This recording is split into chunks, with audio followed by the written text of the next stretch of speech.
На денешен ден, 10 април. –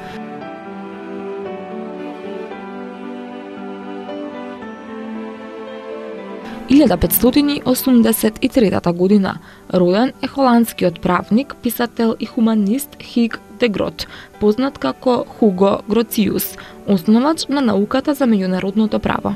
Припаѓаше на школото за природно право и ја докажа еднаквоста меѓу луѓето и пред законот. 1778 година роден е англискиот писател Вилијам Хезлит, еден од најзначајните литературни критичари во 19 век. Напиша голема биографија за Наполеон I и повеќе книги за уметноста. Останати дела, англиски комични писатели, Духот на времето или Современи портрети. 1847 година во Мако, Унгарија, е роден Джозеф Пулицер, по потекло унгарец, значајно име во американското новинарство. Се смета за зачетник на жолтиот печат, односно на масовниот булеварски печат во светот. Од 1917 година е воведена Пулицеровата награда за новинарство, култура и литература. Учествуваше во Американската граѓанска војна од 1861 до 65, а подоцна стана собственик на издавачки куќи и беше избран во Конгресот. Умре во Шарлотсвил, Јужна Каролина, во САД, на 29 октомври 1911 година.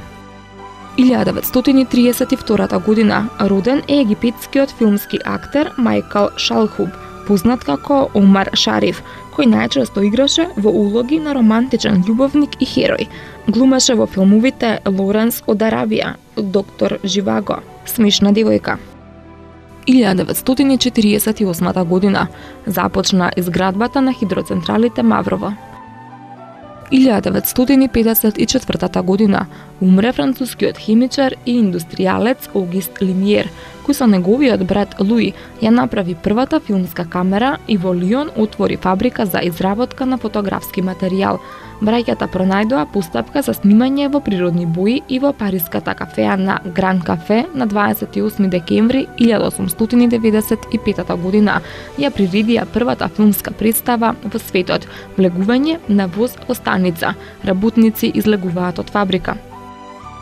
1964 година во Скопје умре Лазар Личеновски, македонски сликар. Се смета за еден од втемелувачите на ликовниот живот во Македонија.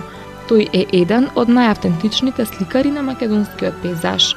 Бачила, долап, афионски полиња, охридски рибари, во кој внесува и фолклорни елементи. Сликаше и мртва природа, портрети и мозаици. Роден е во Галичник на 26 март 1901 година. 2010 година во близина на Смоленк се урна авионот на полскиот претседател Туполев 154. Во несреќата загинаа полскиот претседател Лех Качински и 95 патници, меѓу кои и голем број полски владини представници. Полската делегација требаше да присуствува на комеморација на илјадниците полски офицери, воени заробеници, кои пред 70 години беа убиени во Катинската шума од страна на советската тајна полиција.